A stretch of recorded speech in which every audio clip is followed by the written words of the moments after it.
Bueno, vamos a ver este nuevo tema que se titula La transición. En este caso hemos acotado su duración entre 1975 y 1979.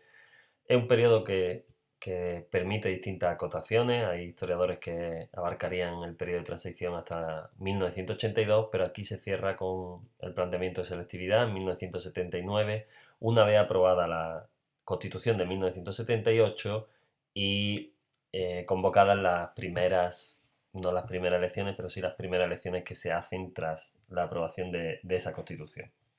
El periodo de la transición, como su nombre indica, pues un periodo bisagra de cambio entre el franquismo, 1975 fallece el dictador Francisco Franco, hacia un modelo plenamente democrático que se considera que se consigue, pues ya os digo, en 1979, una vez que se ha aprobado la Constitución española en diciembre de 1978.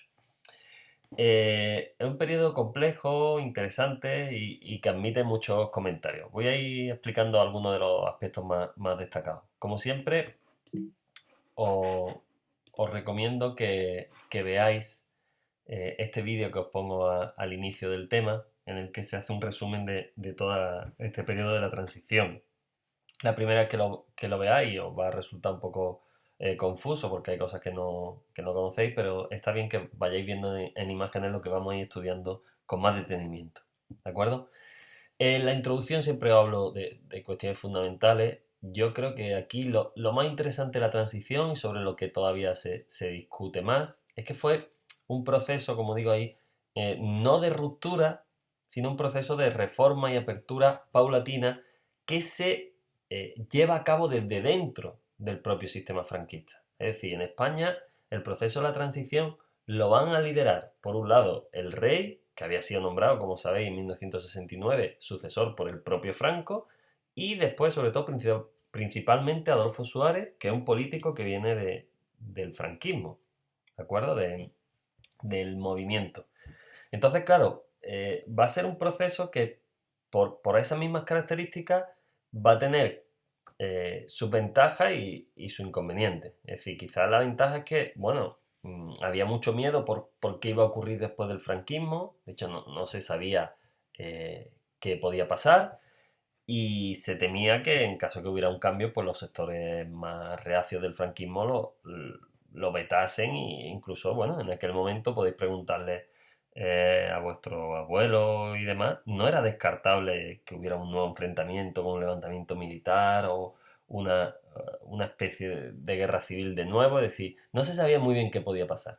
Entonces, el proceso, aunque tendrá sus complicaciones, fue relativamente tranquilo y salió, creo que medianamente bien, pero es verdad que últimamente se está criticando que al ser un proceso hecho desde dentro, no hubo una verdadera ruptura con el franquismo y hubo elementos en la judicatura, es decir, los jueces, la policía, en determinados elementos que se mantuvieron y que no se hizo una limpia absoluta del régimen franquista. ¿Vale? Esto es lo que hoy día genera más polémica, la naturaleza de la transición. En cualquier caso, más allá de cuestionarnos si fue algo positivo o algo negativo, que obviamente también podemos cuestionarlo, lo que sí tenemos que tener claro es que fue un proceso, como su nombre indica, de transición que se inicia y se potencia desde dentro del propio sistema franquista o de lo que quedaba del sistema franquista. Obviamente, no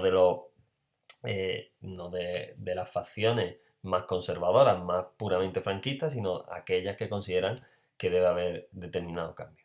¿De acuerdo? Bueno, pues vamos a ir empezando con algunas cuestiones. Yo creo que lo primero aquí en todos estos temas es muy importante porque además hay muchísimos registros, muchas fotografías, muchos vídeos, que tengamos claro y que visualicemos quiénes son los principales personajes de este periodo. Por eso os pongo estas imágenes. Aquí vemos, por ejemplo, al rey Juan Carlos I, su esposa, la reina Sofía, y ahí veis, justo detrás de ella, muy jovencito, al actual rey, al actual Felipe VI, por entonces príncipe de Asturias, el príncipe Felipe. Los tres políticos quizás más relevantes de este periodo de la transición van a ser Adolfo Suárez, que como veremos va a ser el elegido a partir de determinado momento por el rey para liderar el proceso de la transición, Felipe González, líder del PSOE y posteriormente a partir de 1982 presidente durante prácticamente 14 años, y Santiago Carrillo, el líder del Partido Comunista Español, el único de estos que aparecen aquí, que había participado en la guerra civil y ya con responsabilidades, ¿vale? Que va a ser, como os digo, el líder del Partido Comunista Español, que aunque en la elección del 77 se verá que no sacó demasiados votos, un porcentaje no muy grande, en el momento en el que se inicia la transición, en 1975, era posiblemente, aunque era ilegal, como todos los partidos, era el grupo más cohesionado, mejor formado y con más importancia seguramente dentro de la oposición al régimen franquista. Por eso su trascendencia en todo este periodo. Aquí os explico un poco esto, las fuerzas políticas que había en el momento de iniciarse la transición, es decir, en el momento en el que muere Franco. Teníamos, por supuesto, franquistas que seguían, ya visteis las dos tendencias que se crean al final del franquismo, los llamados del búnker, aquellos más reacios a cualquier cambio, aquellos que defienden el franquismo más riguroso, en este caso liderados por Blas Piñar, y aquellos políticos que han participado en el franquismo, que incluso han sido ministros, pero que tienen una visión más aperturista, consideran que debe haber un cambio gradual hacia un modelo más democrático. Ese sería el caso sobre todo de Fraga y también Areilza. En la oposición pues había una derecha liberal, es decir, gente de derecha, pero que no eran franquistas, que tenían poca fuerza. Estaban gente como Ruy Jiménez, como Gil Robles, aquel líder de la CEDA en la Segunda República. Las fuerzas nacionalistas, va a aparecer Convergencia Democrática, un partido nuevo liderado por Jordi Pujol, que se va a hacer hegemónico en Cataluña, y el Partido Nacionalista Vasco, que sigue siendo el hegemónico en el País Vasco. Y después las grandes fuerzas de oposición, que eran las fuerzas de izquierda. El Partido Comunista Español, que como digo era el mejor organizado y activo, y el PSOE, que no estaba tan organizado, pero que se había renovado tras el Congreso de Suresnes en Francia, y estaba dirigido por un grupo de gente joven, liderados por Felipe González y Alfonso Guerra. Estos dos partidos se agruparán en 1976 en la llamada Coordinación Democrática, aunque todo el mundo los conocerá como la Plata Junta, para presionar y moverse en favor del establecimiento de la democracia en España. Aquí vemos a Felipe González y Alfonso Guerra con el que había sido canciller en Alemania, Willy Brandt. Todos estos primeros meses de la transición, muere el 20 de noviembre de 1975 Franco, le sucede como jefe de Estado Juan Carlos I, tal y como había establecido el propio Franco, y el rey mantiene en el poder al frente del gobierno a Arias Navarro, ese señor que viste en el último tema anunciando la muerte de Franco. Arias Navarro era un franquista de pro que no estaba, por supuesto, dispuesto a hacer prácticamente ningún cambio. Pese a ello, pese a que mantiene a Arias Navarro, el rey empieza a introducir algún cambio. Por ejemplo, se rodea de algún asesor como Torcuato Fernández Miranda, que va a ser el verdadero cerebro detrás de todo el proceso de reforma que va a llevar hasta la democracia. Este sería, así tenemos aquí, este sería Fernández Miranda, ¿de acuerdo? Ya os digo, con el mantenimiento de Arias Navarro era difícil cambiar algo y el rey encuentra una excusa, entre comillas, tras los sucesos de Vitoria, en el que varios los huelguistas que habían salido a protestar se refugian en una iglesia y allí entra la policía y acaba asesinando a 5 huelguistas.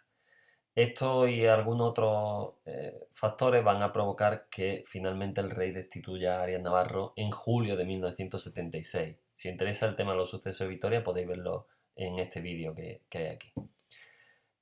Con el cambio de Arias Navarro, con el cese de Arias Navarro, el rey nombra a Adolfo Suárez. Es un político no muy conocido, que viene del movimiento, que había estado en algunos cargos como el de Radio Televisión Española y que deja bastante frío a todo el mundo.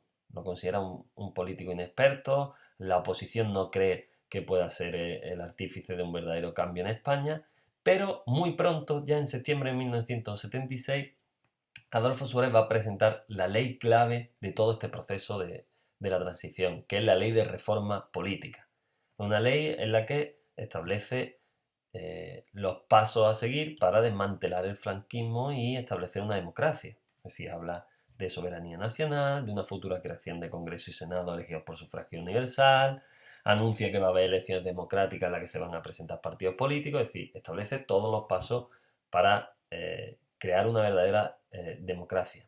¿Cuál era la dificultad de esta aprobación de la ley de reforma política y en general de todo el proceso de la transición? Pues que en ese momento todavía lo que están vigentes son las cortes franquistas con gente nombrada durante el franquismo y tienen que ser, porque ya digo que Fernández Miranda y el propio Suárez lo que establecen es un proceso de reforma paulatina y de dentro del sistema, tienen que ser las propias cortes franquistas las que básicamente voten la propia disolución del franquismo y el paso a una democracia. Es decir, si esas cortes franquistas aprueban la ley de reforma política que está presentando Adolfo Suárez, lo que están aprobando es la desaparición del propio franquismo y el cambio hacia un modelo democrático.